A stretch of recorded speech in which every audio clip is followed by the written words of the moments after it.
Yes.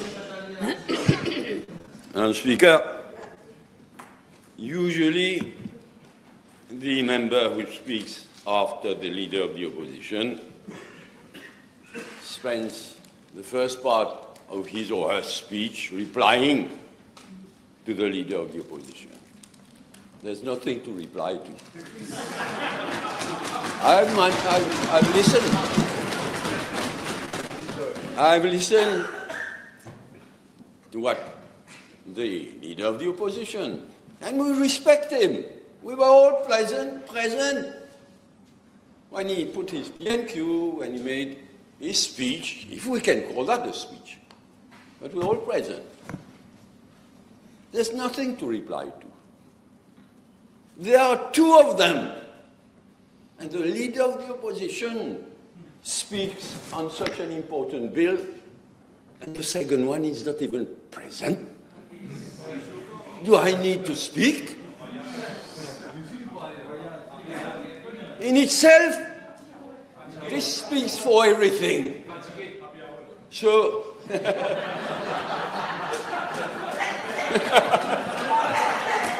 good one.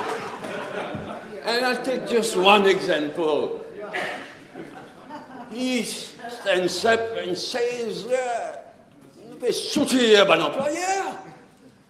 if an employer doesn't respect the law, 5,000 rupees only, he is not even aware.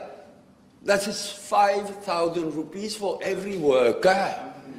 It's 5,000 rupees for every time that the law is not abided to. Even that he hasn't managed to understand. So I will not waste more time. With due respect to the leader of the opposition, without honesty. There are two of them, and already one has vanished. Enfin, let me get to more serious things. It's true that we have to talk about the package.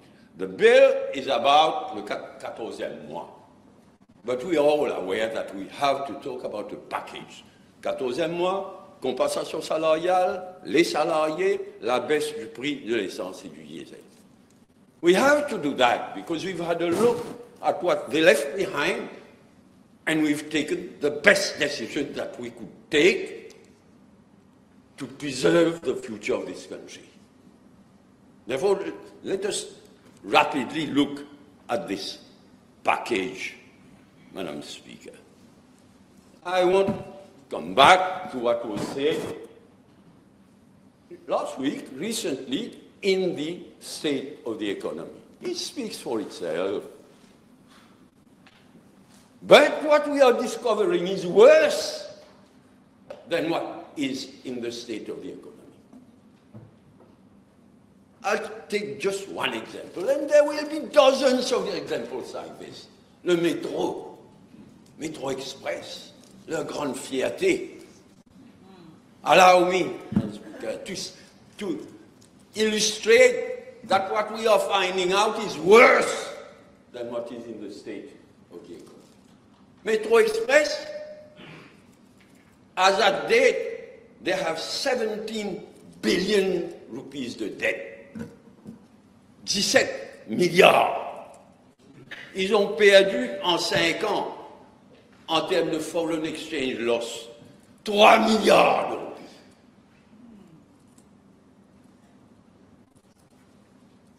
We all know what you spend in a business, in an operation, you must earn. Madam Speaker, the operating expenses, catastrophe. The annual deficit is about 300 million rupees. Operating expenses, 300 millions de pertes chaque année.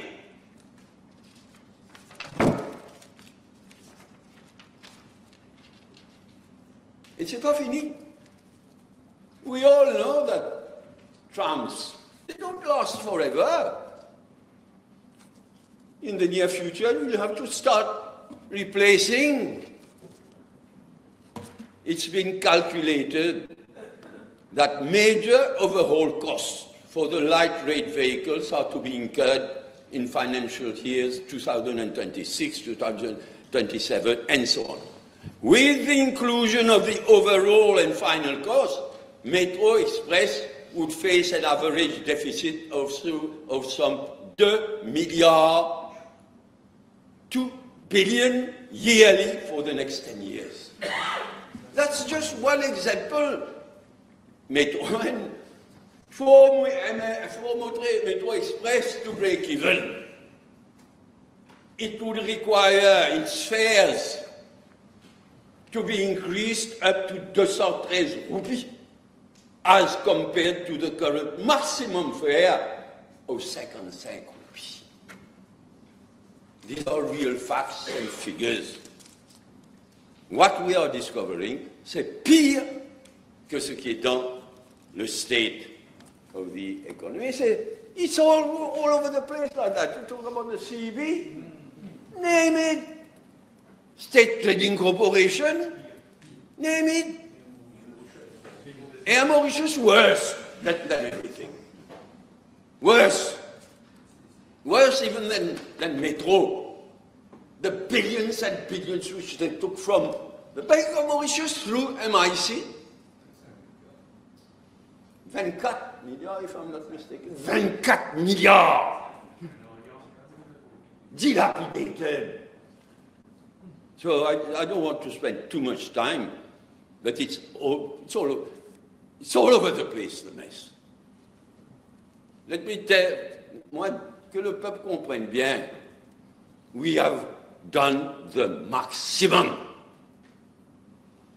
And according to the IMF, to the World Bank, to the private sector, we should not have given what is in this bill, in the package.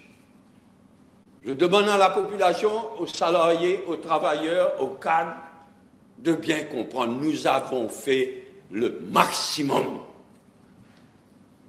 Maintenant, quand on regarde les rapports, etc., il est clair que Moody's se préparait à nous downgrade. Et la menace est là.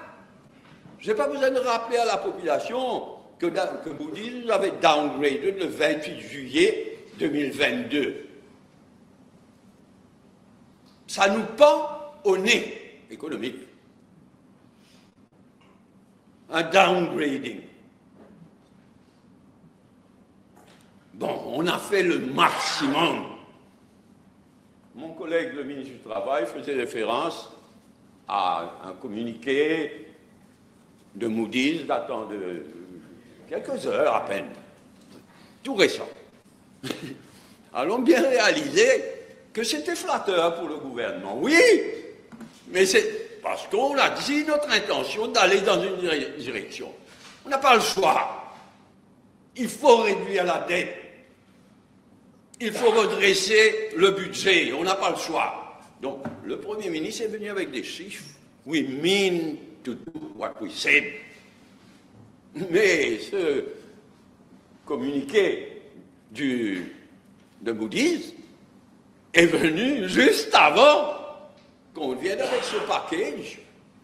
Juste avant. Ils sont sûrement en train de refaire tous les calculs, etc. Et ils doivent quoi qu'on les a couillonnés?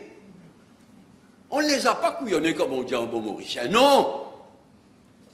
On a considéré que c'était le minimum qui est en même temps le maximum que nous pouvions faire.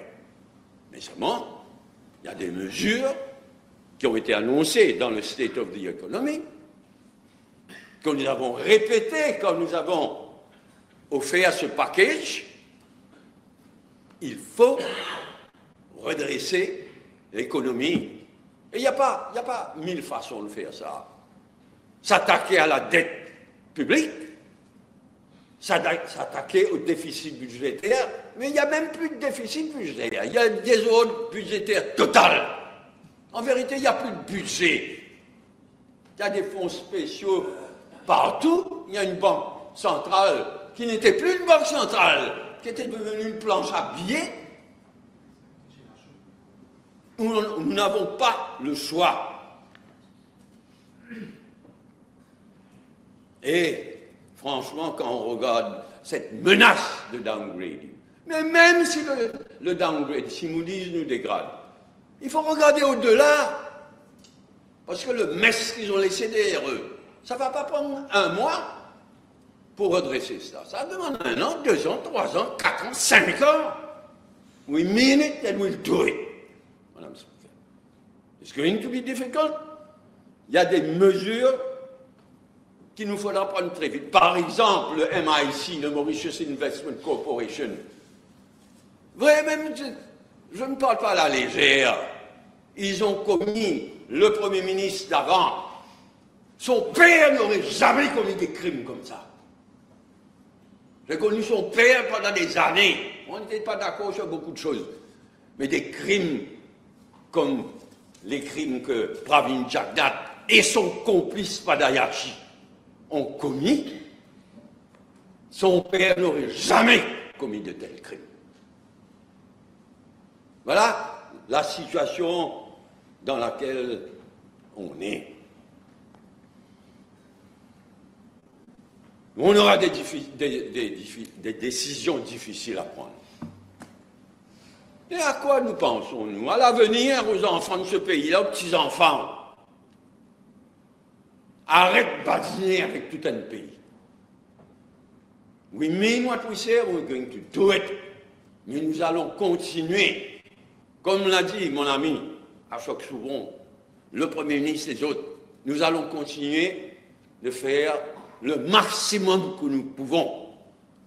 C'est pourquoi on a été obligé de limiter le paiement du 14e mois aux salariés qui touchent moins que 50 000. Il n'y a pas d'argent, ils ont défoncé la caisse. Ils n'ont pas défoncé la caisse, ils ont volé la caisse pour pas dire avec lui.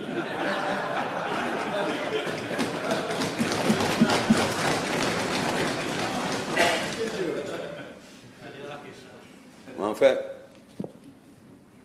il y a des moments difficiles devant nous. Et je vois probablement genuinely wrong venir dire que les fonctionnaires n'auront pas de 14e mois. Mon collègue a bien expliqué. Je préfère croire que c'est de l'ignorance. Je ne suis pas sûr. Je ne suis pas sûr. Mais disons, allons faire semblant de croire que c'est de l'ignorance qui fait dire une chose pareille. C'est terrible.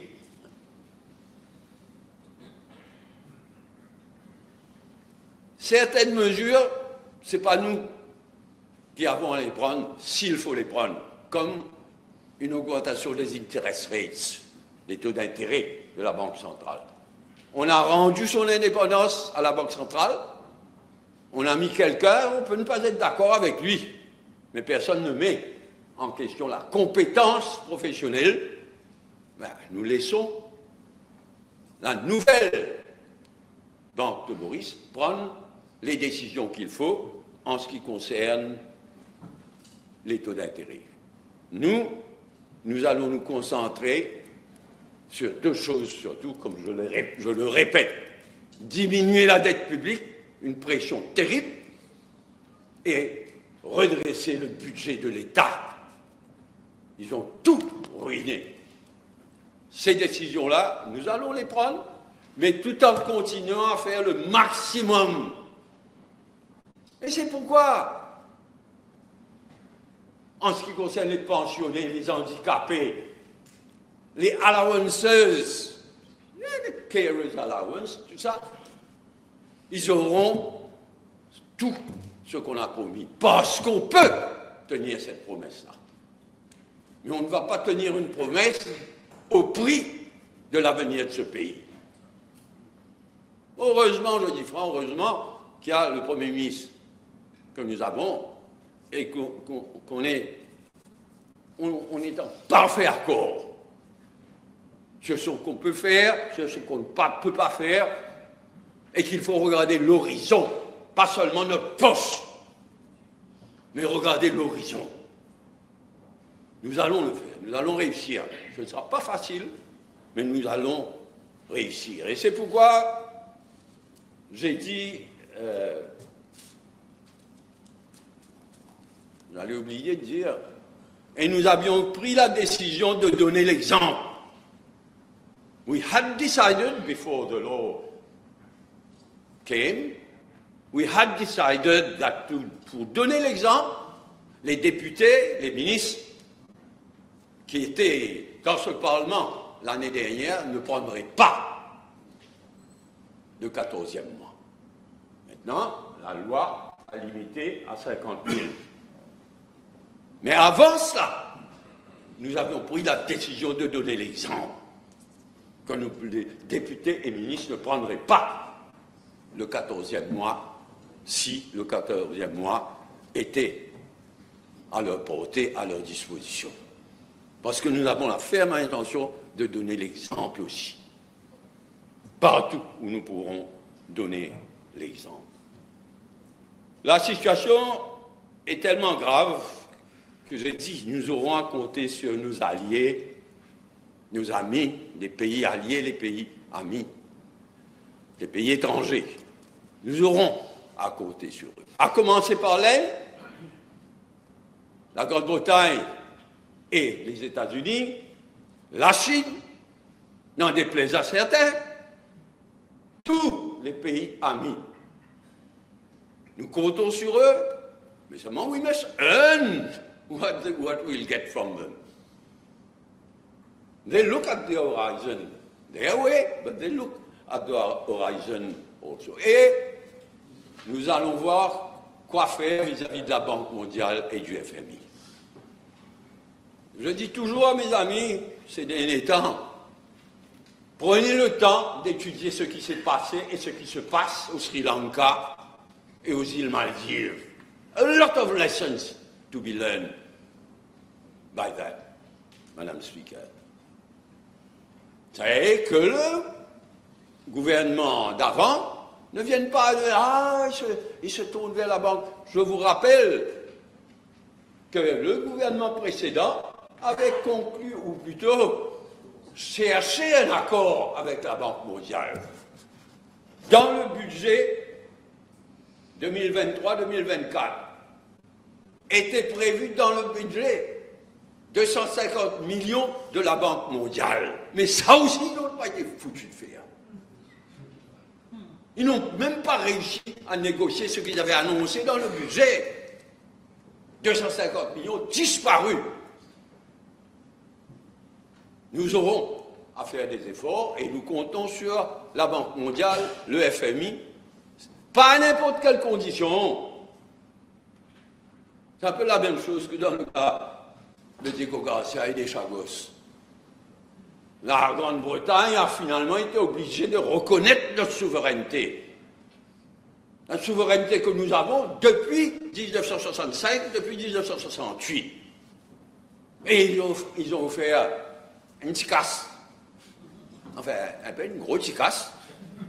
Une chicasse. Parce qu'on est en difficulté, on va sauter dessus.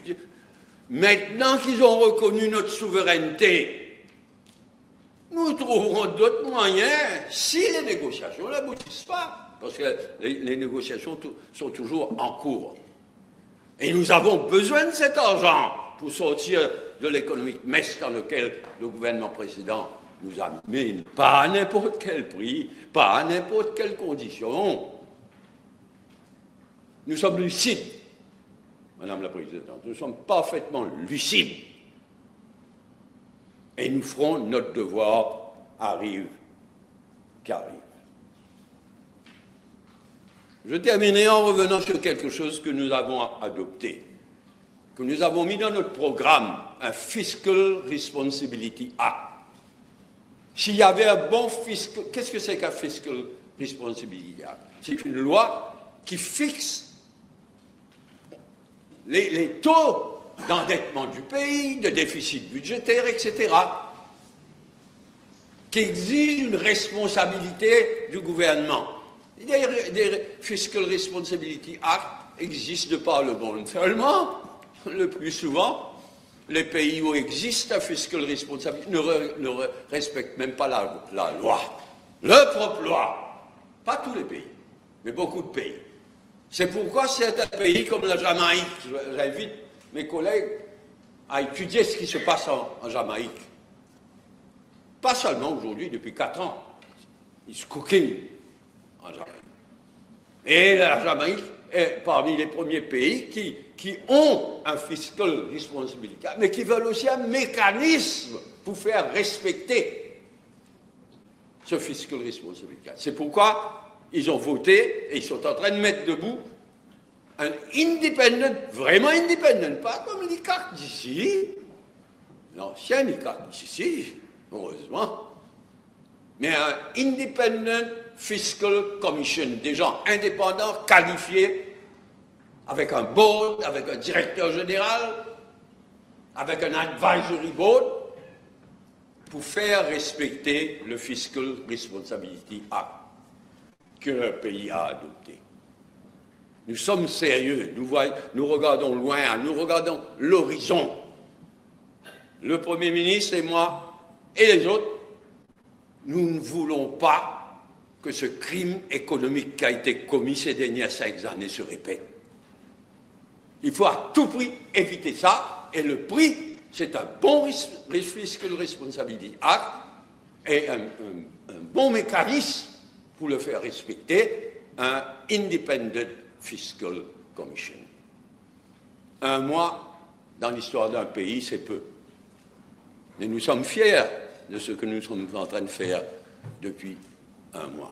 Et je demande aux travailleurs, je demande aux syndicats, je demande aux cadres, aux professionnels de bien comprendre de quelle situation de faillite nous avons hérité. Que nous ne pouvons pas faire plus que ce que nous avons fait avec ce package. Ah, franchement, j'ai été syndicaliste, je suis politicien depuis 40 ans. Alors, si on pouvait, et tout le monde sait que je suis quelqu'un de responsable avant tout. Quand je donne une parole, je tiens ma parole, à moins que ce soit possible de tenir la parole. C'est le cas là. Nous avons dit que nous avions donné un 14e mois, nous avons donné, mais pas le full 14e mois que nous aurions aimé donner. Mais je demande à la population, aux cadres, aux salariés de bien comprendre. Nous avons fait et nous continuerons à faire le maximum pour les plus vulnérables, pour les pensionnés, les vieux, pour les salariés au bas de l'échelle, pour les victimes de la misère en général, et pour les autres aussi, dans toute la mesure du possible, les professionnels, les cadres. Mais notre phare à nous, et je terminerai là-dessus, notre phare à nous, c'est l'avenir de notre pays. Ni le Premier ministre, ni moi, nous ne ferons rien qui, comme eux, ils ont fait, tuera l'avenir de ce pays. Depuis 1 mois, nous travaillons nuit et jour à ça. Peut-être la population ne se rend pas compte. Ce mois qui vient de passer, la pression qu'il y a eu sur le Premier ministre, sur moi-même, la pression du travail, quand on a 2 dossiers, comme ce dossier-ci, et le dossier Chagos Diego, ben, ça ne nous a pas empêché de nous occuper des autres problèmes. Je prends un exemple. J'ai passé je ne sais pas combien d'heures à discuter avec les gens concernés, à commencer par Sam Lotan, la drogue, les ravages. Il faut travailler là-dessus aussi. Donc, depuis 1 mois, nous travaillons non seulement à redresser, à sauver, à redresser cette économie, à faire face aux Britanniques sur le dossier Chagos et Tromelin, mais déjà chaque ministre a son poste. Et je salue les nouveaux ministres. Je salue en particulier mon camarade Ashok. La façon qu'ils ont appris ce rôle de ministre avec responsabilité, mais avec courage aussi. Depuis 1 mois, nous travaillons d'arrache-pied. Nous allons continuer. Je demande à la population de bien comprendre que nous ne pouvions pas faire plus que ce que nous avons fait. Allons construire l'avenir ensemble. Merci, Madame la Présidente.